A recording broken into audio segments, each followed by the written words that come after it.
Cyber ಅಪರಾಧಿಗಳು ಇತ್ತೀಚೆಗೆ WhatsApp ಮೂಲಕ ಮದುವೆಯ ಆಮಂತ್ರಣವನ್ನು ನೀಡಿ ಮಾರಕ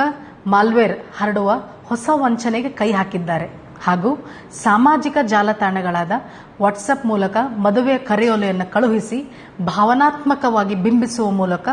ವೈಯಕ್ತಿಕ ಮಾಹಿತಿಯನ್ನು ಮತ್ತು ಇತರೆ ದತ್ತಾಂಶಗಳನ್ನು ಕದ್ದು ಅದನ್ನು ಒಂದು ವೇದಿಕೆಯಾಗಿ ಬಳಸಿಕೊಳ್ಳುತ್ತಿದ್ದಾರೆ. ಈ ವಂಚನೆಯನ್ನು ತಡೆಯಲು